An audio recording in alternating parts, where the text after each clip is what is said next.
ចង់រៀនចំហុយបាយដំណើបឯបងប្អូនយើងធម្មតាយើងធ្លាប់តែដាំតែបើយើងដាំទៅបាយនឹងវារៀងដូចថារីកបាយគ្រាប់ធំណាតែឥឡូវនេះខ្ញុំចំហុយចាឲ្យចំហុយនេះគឺបានឆ្នាំងមួយឈុតនឹងមកពីមិត្តភ័ក្ដិខ្ញុំគាត់ជាជនជាតិឡាវដែលគាត់បានយកពីស្រុកគាត់យកមកផ្ញើចាឲ្យ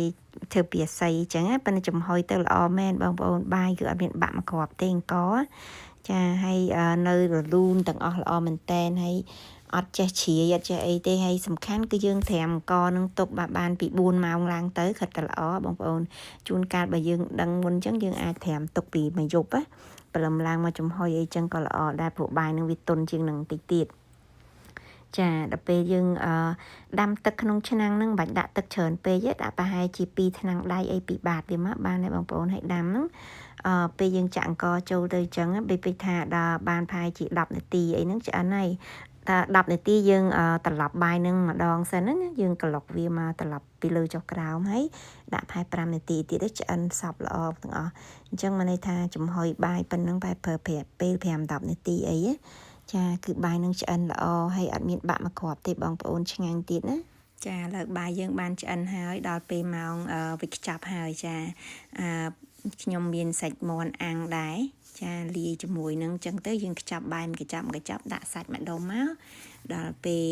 យើងយកទៅញ៉ាំគឺស្រួលញ៉ាំចាមិនបាច់ពិបាកដាក់ចានដាក់អីញ៉ៃញ៉ៃទេអញ្ចឹងហើយម្នាក់ម្ដុំពេលយើងធ្វើដំណើរផ្លូវចិត្តផ្លូវឆ្ងាយអីនិយាយរួមទៅគឺអាចញ៉ាំបានទាំងអស់បាយដំណើបសាច់អាំងហ្នឹងគឺអត់ដែរចេះទាស់ទេដូចនៅស្រុកខ្មែរខ្ញុំឃើញនៅតាមកន្លែងហាងសាំងឬហាងកាហ្វេ Amazon เนาะចាមានបាយដំណើបសាច់អាំងដែរអញ្ចឹងទៅតែសាច់អាំងខ្ញុំយើងប្រឡាក់សាច់មាន់ឬសាច់ជ្រូកអាំងជួនកាលសាច់គោងៀតអីចឹងទៅណាតាមចំណង់ចំណូលចិត្តឬក៏តាមពេលដែលយើងមានចឹងទៅតែខ្ញុំភាគច្រើនគឺខ្ញុំតែងតែដាំជាប្រចាំចឹងដែររឿងបាយដំណើបហ្នឹងយកទៅញ៉ាំទៅកាប់ពិតឆ្ងាញ់ជាងបាយសយើងបងប្អូនហើយញ៉ាំទៅអត់ថាអ្នកខ្លះក៏ថាញ៉ាំទៅដាច់ក្តៅកអញ្ចឹងខ្ញុំដូចញ៉ាំទៅដូចឆ្ងាញ់ជាងបាយសយើងហើយមានការងាយស្រួលច្រើនជាងយើងញ៉ាំបាយស